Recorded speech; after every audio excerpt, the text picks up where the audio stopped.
ከሰላማዊ የጉዞ በረራ ወደ ድንገተኛ አደጋ ሲቀየር አስቡት። አንዲት ትንሽ የ5 ዓመት ልጅ የሁሉም ሰው የመጨረሻ ተስፋ ስትሆን፣ የ5 ዓመቷ ጄን ለመጀመሪያ ጊዜ በአውሮፕላን ልትበር ነው።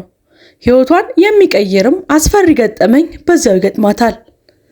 የዲዝኒ ወርልድ ህልሟን ለማሳካት በጉጉት ትጠብቅ የነበረችው ጄን ግን የአሁኑ የደስታ ድባብ በአንድ አፍታ ተገለበጠ። መብረቅ ይጓዙበት የነበረውን አውሮፕላን መታው። የሁሉም ሰው ሕይወት አደጋ ላይ ወደቀ። በዚያ አስፈሪ ሰዓት የ5 ዓመቷ ጄን ያልተጠበቀ የጀግንነት ሚናን ተጫወተች። በዛሬው ቪዲዮአችን እንዴት ትንሿ ጀግና ጄን የአውሮፕላኑን ዕጣ ፈንታ በእጇ እንዳስቀመጠችና ሁሉንም ሰዎች እንዳዳነች እንመለከታለን። 275 ሰዎችን ያዳነች ጀግና። የ5 ዓመቷ ታዳጊ የበርካቶችን ሕይወት ታድናለች ብሎ ማን ገመተ? አንድ ቀላል የዲዝኒ ጉዞ ተብሎ የተጀመረው ጉዞ እንዴት የአንድን ትንሽ ልጅ ዓለም ለዘላለም ሊለውጠው እንደቻለና የበርካታ ሰዎችን ሕይወት በእጇ ላይ እንዳስቀመጠች ተመልከቱ። ከዚህ በፊት ታይቶ የማይታወቅ የጀግንነት ታሪክ ልናካፍላችሁ ነው። እናንተ ብቻ ቪዲዮውን ላይክ፣ ቻናሉን ሰብስክራይብ በማድረግ እስከ መጨረሻው ከኛ ጋር ይቆዩ።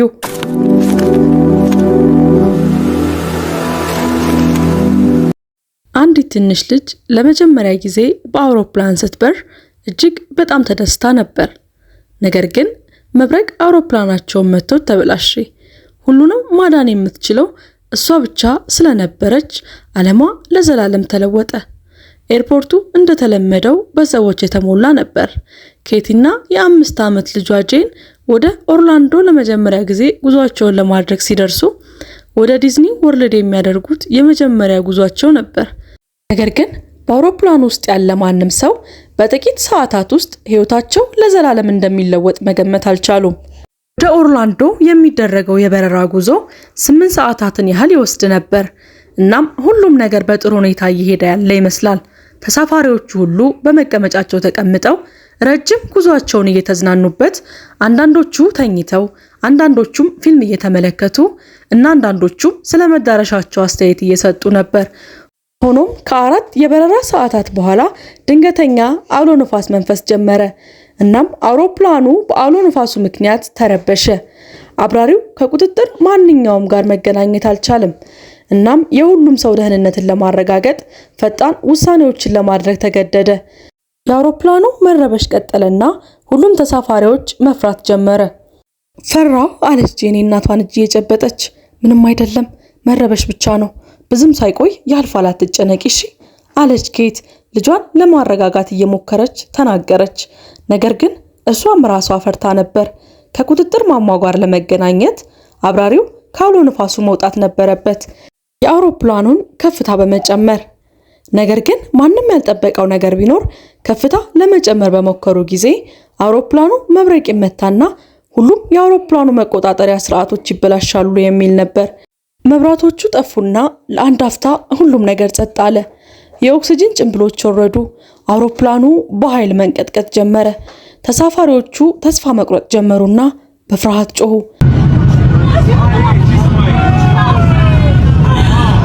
የበረራ አስተናጋጆቹ ጫጫታውን ተቋቁመው የኦክሲጅን ጭንብሎችን በትክክል እንዲጠቀሙ ማብራሪያ ሰጡ።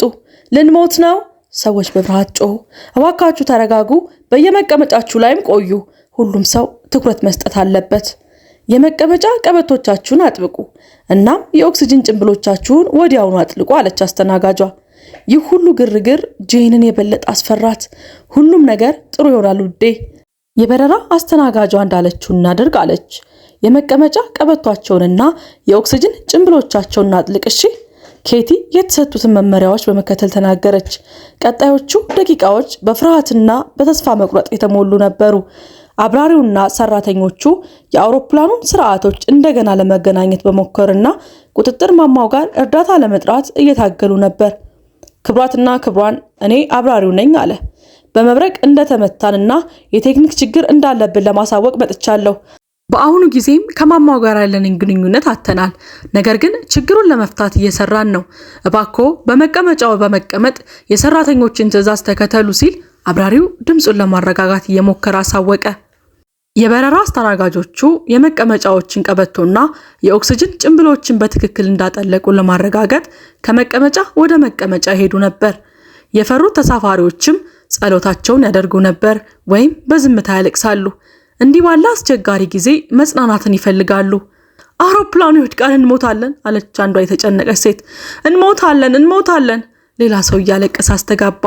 ትንሿ ጄን በጣም ፈርታ ነበር። የሚሆነውን ለመረዳት እየሞከረች የእናቷን እጆች አጥብቃ ያዘች። ወሳኝ ሁኔታ ቢሆንም ኬት ልጇን ለማረጋጋትና ለመጠበቅ ሞከረች። ከዚያም በድንገት አውሮፕላኑ በፍጥነት ከፍታ ማጣት ጀመረ። ተሳፋሪዎቹ በፍርሃት መጮህ ጀመሩ። አብራሪው ሁኔታውን ለመቆጣጠር የሚችሉትን ሁሉ እያደረገ እንደሆነና ነገር ግን ለሁሉም ሰው የከፋ ነገር ቢመጣ መዘጋጀት እንዳለባቸው አሳወቃቸው። ኬት እወድሻለሁ ጄን፣ ምንም ቢፈጠር አብረን እንሆናለን አለች። እናትየው ሴት ልጇን በሙሉ ኃይሏ እያቀፈች እኔም እወድሻለሁ እማዬ አለች ትንሿ ልጅ እያለቀሰች። አብራሪው አውሮፕላኑን በተቻለ መጠን የተረጋጋ ለማድረግ ሲሞክር ረዳት አብራሪው የቁጥጥር ማማውን ለማግኘት ሞከረ። አደጋ! አውሮፕላኑ በመብረቅ ተመታ! ቁጥጥር አጥተናል! እርዳታ ያስፈልገናል! አደጋ! ረዳት አብራሪው ድምፁ እየተንቀጠቀጠ ቀጠለ። የበረራ አስተናጋጆቹ በመቀመጫቸው ተቀመጡ። ኦክሲጅን ጭንብሎቻቸውን ማጠለቁ። እያለቀሱ ያሉትን ተሳፋሪዎች ለማረጋጋት መከራቸውን ቀጠሉ። ለቅሶች፣ ጩኸቶችና ጸሎቶች አውሮፕላኑን ሞላው። ትርምስ ቢሆንም ሰራተኞቹ ተሳፋሪዎችን ለማረጋጋት የሙያ ግዴታቸውን እየተወጡ ነው። ኬት ልጇን ደረቷ ላይ አቅፋ ከዚህ ሁኔታ በህይወት መውጣት እንዲችሉ በሆነ መንገድ እየጸለየች ነበር። ተስፋ መቁረጥ ግልጽ ነበርና ሁሉም ሰው ያቅጽበት የመጨረሻው እንደሆነ አስቦ ነበር። ጊዜ የለንም፣ አሁንም አንድ ነገር ማድረግ አለብን አለ አብራሪው በቀዝቃዛ ላቡ እየታጠበ። ከብዙ ጥረት በኋላ አብራሪዎቹ አውሮፕላኑን ማረጋጋት ቻሉ። እርስ በርሳቸው እፎይታ ተሰምቷቸው ተያዩ።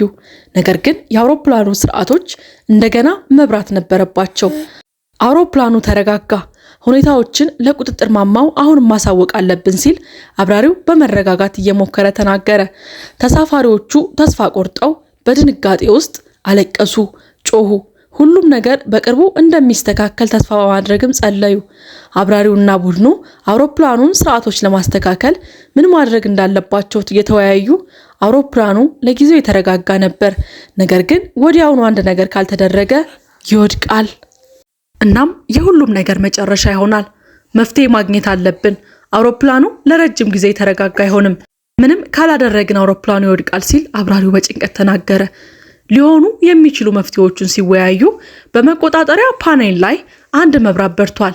ይህም የኤሌክትሪክ ስርዓቱን የሚያገናኙ ኬብሎች ላይ ችግር ሊኖር እንደሚችል ያመለክታል። እንደ ዕድል ሆኖ ረዳት አብራሪው መሐንዲስ ሲሆን የአውሮፕላኑን የኤሌክትሪክ ግንባታ ቴክኒካዊ እውቀት ነበረው። በጥገና ክፍል ውስጥ ያሉት ኬብሎች እንደገና ማገናኘት ከቻልን ምናልባት አውሮፕላኑ ቁጥጥር እንደገና ማግኘት እንችላለን አለ። ይህም በጣም ጥሩ መፍትሄ ነበር። ነገር ግን አንድ ችግር ብቻ ነበር። የጥገናው ክፍል ከአውሮፕላኑ ውጭ ብቻ ሊደረስበት ይችላል። ሆኖም ረዳት አብራሪው በአውሮፕላኑ ውስጥ ትንሽ መክፈቻ እንዳለና አንድ በጣም ትንሽ ሰው ከዚያ በኩል ወደ ጥገናው ክፍል ሊደርስ እንደሚችል ያውቅ ነበር። ይህ ለኛ የማይቻል ስራ ነው፣ ነገር ግን ምናልባት አንድ ትንሽ ልጅ ሊያደርገው ይችላል አይደል ብሎ በብሩህ ተስፋ ተናገረ። የጄን ጀግንነት እዚህ ላይ ይጀምራል። ከዚያም አስተናጋጆቹን ጠርተው ሁኔታውን ለተሳፋሪዎች እንዲያብራሩ ተናገሩ። ወደ ጥገናው ክፍል በመግባት ልጅ እንደሚያስፈልጋቸው ተናገሩ። ያኔ ብቻ የአውሮፕላኑ ቁጥጥር እንደገና ማግኘት እንደሚቻልና ሁሉም ሰው መዳን እንደሚችሉ ተናገሩ። ኬት ሳታቅማማ እጇን በማንሳት ወደ ሴት ልጇ ጠቆመች። ሴት ልጇ ትንሽ ነች፣ ምናልባትም ልትረዳን ትችላለች። አስተናጋጇ ወደ ኬት ቀርባ ሁኔታዋን ለጄን ልታስረዳ በሚችልበት መንገድ እንደገና አስረዳቻት። አውሮፕላኑ እንደገና መስራት እንዲጀምር ትንሿ ልጅ ትክክለኛዎቹን ኬብሎች ማገናኘት እንደሚያስፈልጋት ነገረቻት። ትንሽ ያስፈራል ጄን፣ ግን አንቺ ብቻ ነሽ ተስፋችን፣ ለመሞከር ደፋር ነሽ አለች አስተናጋጇ። ጄን አቅማማች፣ ግን እናቷ በረታቻት። ጄን፣ የማቀው ደፋር ሰው አንቺ ነሽ፣ ትችያለሽ። ጄን በጣም አስፈላጊ ነገር እንደምትሰራ ተረዳች። ስለዚህ ለመርዳት ተስማማች። አስተናጋጇ እናቷንና ሴት ልጇን ወደ አብራሪ ወሰደቻቸው። እሱ ኬብሎቹን ለማገናኘት የት መግባት እንዳለባት አሳያት። ኬብሎቹ በተወሰነ ቅደም ተከተል መገናኘት ነበረባቸውና ረዳት አብራሪው ሁሉንም ነገር ለጄን በሬዲዮ ያብራራላት ነበር። ሁላችንም እየደገፍንሽ ነው ጄን አለች አስተናጋጇ። ትንሿ ልጅ ወደ ክፍሏ ለመግባት ስትዘጋጅ ኬት በጣም በኩራት ልጇን አቀፈቻትና ወደ ክፍሉ ከመግባቷ በፊት አበረታታቻት። ጄን በድፍረት ተሞልታ በትንሽዬ እድሜዋ እንኳን ቢሆን ምንም ስህተት መስራት እንደሌለባት ታውቃለች። ምክንያቱም የሁሉም ሰው ሕይወት በእርሷ ትንሽዬ እጅ ውስጥ ነበርና። በቆራጥ እይታ ትንሿ ልጅ ወደ ጠባቡ ክፍል ገባች። በትከሻዎቿ ላይ ያለው ኃላፊነት ፍርሃት ቢኖርባትም ጄን በጠባቡ ቦታ በኩል ወደ ተፈቱት ኬብሎች መንቀሳቀስ ጀመረች።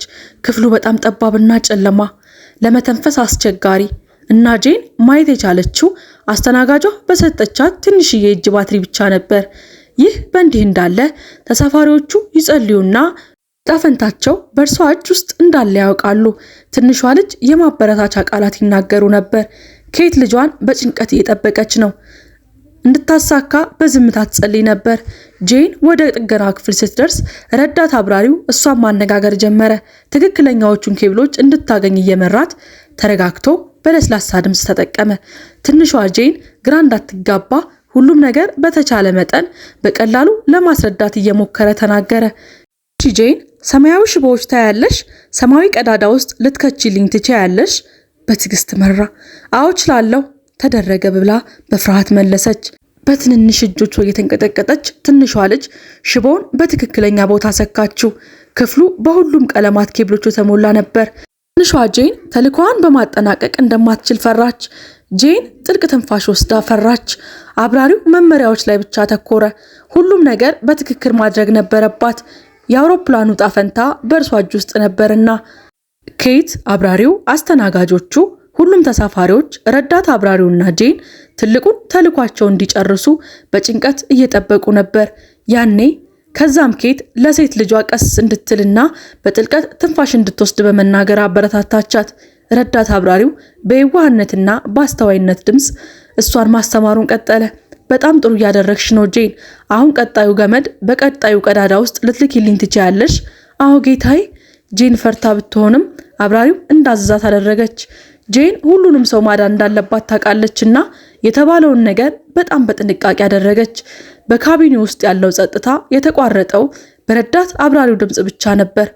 መመሪያዎቹን እየሰጠችና የጄን ትንሽ ድምፅ በዚሁ መሰረት መልስ እየሰጠች ነበር። እሺ አሁን ቢጫውን ገመድ ተመልከቺ፣ ቢጫው ቀዳዳ ውስጥ ልትከቺልኝ ትችያለሽ አለ ረዳት አብራሪው። ትንሽዬዋ ጄን አዎ አደርግልሃለሁ አደረግኩት አለች። ረዳት አብራሪው የትንሽዬዋ ልጅ ድፍረት እያደነቀ ተናገረ። ጊዜው የቆመ ይመስላል። ሁሉም ሰው በጭንቀት ውስጥ ነበር። አንድ በአንድ ጄን ሁሉንም ኬብሎች በትክክለኛው ቅደም ተከተል ማገናኘት ችላለች። ከዚያም የመጨረሻው ሽቦ አረንጓዴውን ለማገናኘት ጊዜው ደረሰ።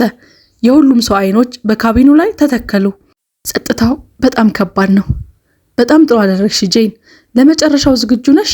አረንጓዴውን ገመድ በአረንጓዴው ቀዳዳ ውስጥ አስገቢው። አለቀ፣ ተጠናቀቀ አለ ረዳት አብራሪው። የሁሉም ተስፋ እውን እየሆነ ይመስላል። ጄን ባላቡ እጆቿና በሚመታው ልቧ የመጨረሻውን ሽቦዎች በዚያ ቅጽበት አገናኘች። የአውሮፕላኑ መብራቶች እንደገና በርተዋል።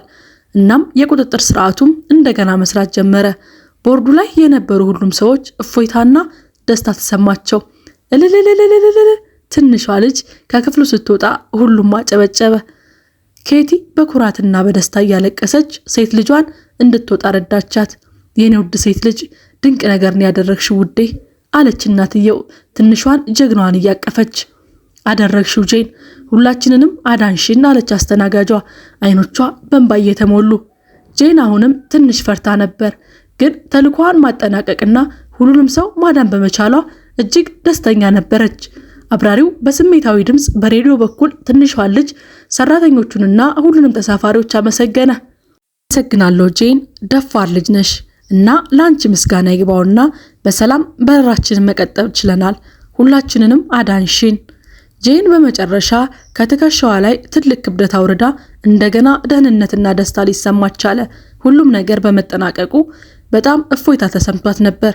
ብትፈራም አስቸጋሪ ሁኔታ በታላቅ ቁርጠኝነት ተጋፍጣለች። በአውሮፕላን ውስጥ ያሉትን ሁሉም ሰው ሕይወት አዳነች። ጉዞው ያለምንም ተጨማሪ ችግሮች ቀጠለ። አውሮፕላኑ በመጨረሻም ሲያርፍ ኤርፖርቱ በታላቅ ግርግር ውስጥ ነበር። ሁሉም ሰራተኞች የጄንን ታላቅ ተግባርና የሁሉንም ሰው ሕይወት እንዴት እንደዳነች አስቀድሞ ያውቁ ነበር። ጄን ከአውሮፕላኑ ስትወጣ ተሳፋሪዎቹና የኤርፖርቱ ሰራተኞች በደስታ ጨበጨቡላት። ጄን እጅግ በጣም ደስተኛ ሆናለች። ለጀግንነቷ ሽልማት ኤርላይኑ ለጄንና ለእናቷ ለ1 ዓመት የነፃ የአውሮፕላን ትኬት ሰጣቸው። በመጨረሻም እናትና ልጅ የዲዝኒ የህልም ጉዟቸውን ማድረግ ችለዋል። እዚህም የማይረሱ ትዝታዎችን ሰብስበው የህይወታቸውን ምርጥ ጊዜ አሳለፉ። የጄን የጀግንነት ታሪክ በመላው ዓለም ታወቀ። ትንሹም እንኳን ታላላቅ ነገሮችን ማድረግ እንደሚችል ማረጋገጫ ሆኖ አገልግሏል። እናም ከዚያን ጊዜ ጀምሮ ጄን በፍርሃትና በአደጋ ፊትም ቢሆን በድፍረቷና በቁርጠኝነቷ አውሮፕላን ያዳነች ልጅ በመባል ትታወቅ ነበረች ሲሆን እውነተኛ ጀግና ሆነች። ይህንን ታሪክ ከወደዳችሁት ላይክ እና ሰብስክራይብ ማድረጋችሁን አትርሱ። እንዲሁም ሌላ ጊዜ የምንለቃቸው ቪዲዮዎች ቶሎ እንዲደርሱ የደወል ምልክቷን መጫን አይርሱ። ከዚህ ቀደም የሰራናቸውን ቪዲዮዎች ገብታችሁ እንድትመለከቱ በአክብሮት እየጋበዝን በሚቀጥለው ቪዲዮ እስክንገናኝ ድረስ ቸር ቆዩልን።